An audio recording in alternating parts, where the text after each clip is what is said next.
ជំរាបសួរពុកម៉ែបងប្អូនទាំងអស់គ្នាសម្រាប់ថ្ងៃនេះដែរនេះខ្ញុំនឹងមកបង្ហាញពីសកម្មភាពខ្លះៗនៃពេលទនេបងប្អូននិយាយថាប្រហែលអ្នកបងប្អូននឹងនិយាយពី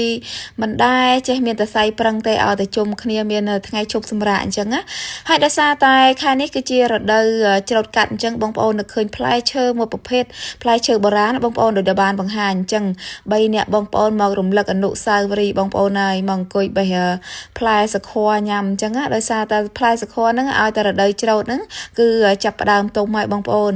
មានបងប្អូនណាខ្លះដែរនៅចាំការពីនៅក្មេងៗឲ្យតបាយហើយមិនទាន់ទេខែរដូវស្រូវទុំអញ្ចឹងនិយាយពីថាឲ្យតបាយហើយប្រុចតែម្ដងតាមតបោកព្រៃមានដើមសខដុះជាក្រុមទង្វងតែម្ដងជាមួយមិត្តភ័ក្តិបងប្អូនអញ្ចឹងនិយាយពីថាបេះបោចហើយផ្លែសខមាយខ្ចីលាយទុំនឹងអត់មានផ្លែឈើអីញ៉ាំទេមានតែផ្លែសខនេះឯងខែនេះបងប្អូនហើយ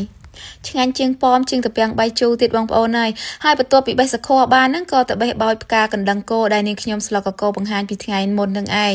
ហើយនិយាយថាដើរព្រៃក្រោយផ្ទះអ្នកម្ដាយនឹងបងប្អូនអត់មានទៅណាឆ្ងាយទេដោយសារតែភូមិគាត់រៀងធំដែរហើយមិនសូវបានជានៅផ្ទះសិតទឹកព្រៃបងប្អូនហើយបន្ទាប់ពីនោះមកបេះផ្លែពុទ្រាដែលលោកពុកគាត់ដាំមិនសូវបានជាថែអញ្ចឹងផ្លែរុះចោលក្រោមដើមពេញដីតែម្ដងដោយសារអត់មានពេលមកបេះញ៉ាំអញ្ចឹងបងប្អូនហើយនិយាយថាផ្លែធំមែនតើហើយស្រួយខ្ញោកបងប្អូនរសជាតិវិញនិយាយថាឡើងផ្អែម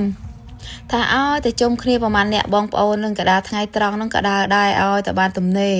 ដើរបេះដើរបោចមិនថាពេលថ្ងៃយប់អាសៀលទេនៅជុំគ្នាបងប្អូនឲ្យតែចិត្តចង់ទៅណាគឺបបួលគ្នាទៅនងមួយផ្លែតប្រុចតែម្ដងឥឡូវដើរមកចំកដាភូមិលោកពុកក៏ដាំក្រូចតែជ្រក់បងប្អូននិយាយថាផ្លែច្រើនមែនតែនទាំងឆ្កៃតែម្ដងបងប្អូនហើយក្រូចនេះគឺល្អមែនតែនចំណែកឯផ្លែនេះខ្ញុំមកកំពុងបង្ហាញនេះគឺផ្លែចុងអង្គរដែលស្លឹកផ្ការបស់វានេះខ្ញុំបានបេះថតបង្ហាញសឡកកោនៅវីដេអូមុនដែរបងប្អូនបន្ទាប់ពីនឹងមកគឺមកបេះផ្លែលវាម្ដងបងប្អូនហើយនិយាយថាផ្លែលវានេះផ្លែមួយឆ្នាំមិនដឹងជាប្រមាណដងទេឲ្យតែទុំជ្រុះហើយផ្លែបន្ទាប់ទៀតរហូតតែម្ដងហើយនិយាយថារសជាតិវិញបើសិនជាផ្អែមដូចតាពាំងបាយជូរអីគ្មានសល់បានទុំទេសម្រាប់ផ្លែលវានេះដែរចាស់គាត់តែងតែយកទៅហាលសម្រាប់ដាំទឹកផឹកធ្វើជាថ្នាំផ្សេងតែនេះខ្ញុំមិនដឹងដែរបងប្អូនតែបើខ្ចីវិញគឺសម្រាប់ជ្រលក់អំបិលក៏ដូចជាកញ្ច្រាំប្រហុកឆៅហ្នឹងបងប្អូនក៏មានរសជាតិឈ្ងុយឆ្ងាញ់មួយយ៉ាងដែរចត់ហ្នឹងបងប្អូនចាគឺស្រួយនេះឆ្ងាញ់មួយយ៉ាង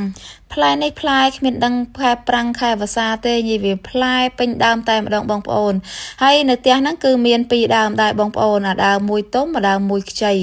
ដើមមួយចាប់ផ្ដើមចាស់ទុំទៅអានោះចាប់ផ្ដើមផ្លែម្ដងទៀតចំណែកឯនេះគឺជាផ្កាផ្ទឺបងប្អូនដែលមើមរបស់វាហ្នឹងសម្រាប់ឆាញ៉ាំដូចជាខ្ញីអញ្ចឹងហើយបន្ទាប់ពីដើរបេះបោចមួយសន្ធុះមកក៏ដើរទៅលេងផ្ទះយីទូតនេះវាថាតាមផ្លូវហ្នឹងមានផ្កាដុះទៀតបងប្អូនអត់មាននរណាដាំទេដើរលេងមកសន្ធុះនឹងដោយសារតែតនេចាឥឡូវក៏មកដល់ផ្ទះយីទូតផងដែរគឺផ្ទះរមីងរបស់នាងខ្ញុំហ្នឹងគឺគាត់មានដាំបន្លែប្លុកមួយចំនួនសម្រាប់លក់ដូរជីវភាពប្រចាំថ្ងៃរបស់គាត់អញ្ចឹងណា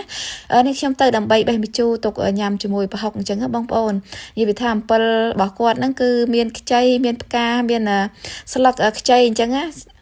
បើអំពិលដែលគេលក់នៅទីផ្សារគឺមានចាស់ចិត្តទុំហើយបងប្អូនចំណែកឲ្យអំពិលរបស់គាត់នេះគឺមានផ្កាផងក្តឹបផងដូចដែលបានបង្ហាញអញ្ចឹងគឺយកទៅជ្រលក់មួយប្រហុកក៏បានបុកមួយត្រីអាំងអីក៏បានដែរបងប្អូនឆ្ងាញ់មែនតើឥឡូវក៏គាត់ឲ្យបេះតកួនចាកំពុងតែបេះតកួននឹងដើម្បីទុកជ្រលក់ប្រហុកដែរបងប្អូនហើយវីដេអូនេះខ្ញុំបង្ហាញមានតែប៉ុណ្្នឹងអរគុណជម្រាបលា